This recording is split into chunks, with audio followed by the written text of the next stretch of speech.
Hello നമസ്കാരം, എല്ലാവർക്കും എൻ്റെ ചാനലിലേക്ക് വീണ്ടും സ്വാഗതം. നമ്മൾ ഇന്ന് നോക്കുന്നത് PM കിസാൻ്റെ സൈറ്റ് വഴി നിലവിലെ വിവരങ്ങൾ എങ്ങനെ ചെക്ക് ചെയ്യാമെന്നതും പുതിയ ഇൻസ്റ്റാൾമെൻറ്റ് ഡീറ്റെയിൽസ് സൈറ്റിൽ അപ്ഡേറ്റ് ആയിട്ടുണ്ടോ എന്നുള്ളതുമാണ്. വീഡിയോ ഇഷ്ടമായാൽ ലൈക്ക് ചെയ്യാനും ഷെയർ ചെയ്യാനും ചാനൽ സബ്സ്ക്രൈബ് ചെയ്ത് സപ്പോർട്ട് ചെയ്യാനും മറക്കല്ലേ. ഗൂഗിളിൻ്റെ പുതിയൊരു പേജ് ഓപ്പൺ ചെയ്യുക. ഇതിൽ PM കിസാൻ എന്ന് ടൈപ്പ് ചെയ്ത് നൽകുക. ഓപ്പൺ ആയിട്ട് വരുന്ന പേജിൽ PM കിസാൻ സമ്മാൻ നിധി എന്ന ഓപ്ഷൻ ഒന്ന് ക്ലിക്ക് ചെയ്ത് കൊടുക്കുക. പേജിൻ്റെ ഏറ്റവും മുകളിലായി തന്നെ 17ാമത്തെ ഇൻസ്റ്റാൾമെൻറ്റ് ജൂൺ 18 തീയതി 2024 റിലീസ് ചെയ്യുമെന്നുള്ള അറിയിപ്പ് കൊടുത്തിട്ടുണ്ട്. നിലവിൽ KYC വിവരങ്ങൾ അപ്ഡേറ്റ് ആയിട്ടുള്ളവർക്ക് മാത്രമാണ് 2000 രൂപ ലഭിക്കുക. KYC വിവരങ്ങൾ അപ്ഡേറ്റ് ആണോ എന്ന് ചെക്ക് ചെയ്യാനായിട്ട് സൈറ്റിൽ തന്നെ ഓപ്ഷൻ കൊടുത്തിട്ടുണ്ട്. ഇതിനായിട്ട് ഹോം പേജിൽ തന്നെയുള്ള നോ യുവർ സ്റ്റാറ്റസ് എന്ന ഓപ്ഷനാണ് ക്ലിക്ക് ചെയ്യേണ്ടത്. നെക്സ്റ്റ് വരുന്ന പേജിൽ എൻ്റർ യുവർ രജിസ്ട്രേഷൻ നമ്പർ എന്ന ഓപ്ഷനിൽ KL സീരീസിലുള്ള നമ്പറാണ് നൽകേണ്ടത്. നമ്പർ അറിയില്ല എങ്കിൽ നോ യുവർ രജിസ്ട്രേഷൻ നമ്പർ എന്നൊരു ഓപ്ഷൻ കൊടുത്തിട്ടുണ്ട്, അവിടെ ഒന്ന് ക്ലിക്ക് ചെയ്യുക. നെക്സ്റ്റ് വരുന്ന പേജിൽ mobile number, Aadhaar number option available ആണ്. മൊബൈൽ നമ്പർ എന്നുള്ള ഓപ്ഷൻ ഒന്ന് ക്ലിക്ക് ചെയ്തതിന് ശേഷം രജിസ്ട്രേഷൻ ചെയ്യുന്ന സമയത്ത് കൊടുത്തിട്ടുണ്ടായിരുന്ന ഫോൺ നമ്പർ കൊടുക്കുക, ക്യാപ്ച കോഡ് കൊടുക്കുക, ഗെറ്റ് OTP കൊടുക്കുക. ഫോണിലേക്ക് വന്നിരിക്കുന്ന OTP കൊടുത്ത് ഗെറ്റ് ഡാറ്റ ഓപ്ഷൻ ക്ലിക്ക് ചെയ്ത് കഴിഞ്ഞാൽ KL സീരീസിലുള്ള നമ്പർ വരുന്നതാണ്. ഈ ഒരു നമ്പർ കൃത്യമായിട്ട് നോട്ട് ചെയ്ത് വയ്ക്കുക. അതിനുശേഷം ബാക്ക് എന്നുള്ള ഓപ്ഷൻ ക്ലിക്ക് ചെയ്യുക.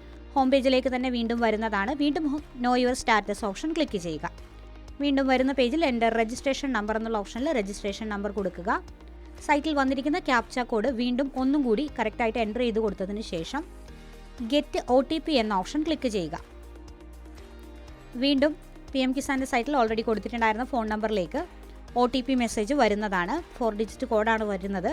ഈ ഒരു കോഡ് കൃത്യമായിട്ട് കൊടുത്തതിന് ശേഷം ഗെറ്റ് ഡാറ്റ എന്ന ഓപ്ഷൻ ഒന്ന് ക്ലിക്ക് ചെയ്ത് കൊടുക്കുക. നിലവിലെ രജിസ്ട്രേഷൻ ഡീറ്റെയിൽസ് സൈറ്റിൽ കാണിക്കുന്നതാണ്. എലിജിബിലിറ്റി സ്റ്റാറ്റസ് എന്നുള്ള ഓപ്ഷൻ ഒന്ന് ക്ലിക്ക് ചെയ്യുക.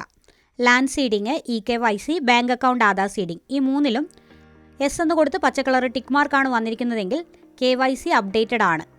ശേഷം ലേറ്റസ്റ്റ് ഇൻസ്റ്റാൾമെൻറ്റ് ഡീറ്റെയിൽസ് എന്നുള്ള ഓപ്ഷനിൽ ഇൻസ്റ്റാൾമെൻറ്റിൻ്റെ നമ്പർ 17 എന്നൊന്ന് സെലക്ട് ചെയ്ത് കൊടുക്കുക. അതിനുശേഷം താഴേക്കായിട്ടൊന്ന് സ്ക്രോൾ ചെയ്യുക.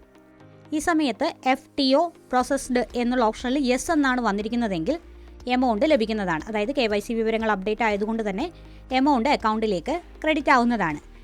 PM കിസാൻ്റെ പുതിയ രജിസ്ട്രേഷൻ ചെയ്യുന്നതും അതുപോലെ തന്നെ KYC ഡീറ്റെയിൽസ് അപ്ഡേറ്റ് ചെയ്യുന്നതും തെറ്റുകൾ തിരുത്തുന്നതുമായി ബന്ധപ്പെട്ട വീഡിയോസൊക്കെ നമ്മുടെ ചാനലിൽ മുൻപ് പോസ്റ്റ് ചെയ്തിട്ടുണ്ട്. വീഡിയോ കാണാത്തവർക്കായിട്ട് കമൻറ്റ് ബോക്സിൽ ലിങ്ക് പിൻ ചെയ്ത് നൽകുന്നതാണ്. വീഡിയോ ഇഷ്ടമാകുകയാണെങ്കിൽ ലൈക്ക് ചെയ്യാനും ഷെയർ ചെയ്യാനും ചാനൽ സബ്സ്ക്രൈബ് ചെയ്ത് സപ്പോർട്ട് ചെയ്യാനും മറക്കല്ലേ.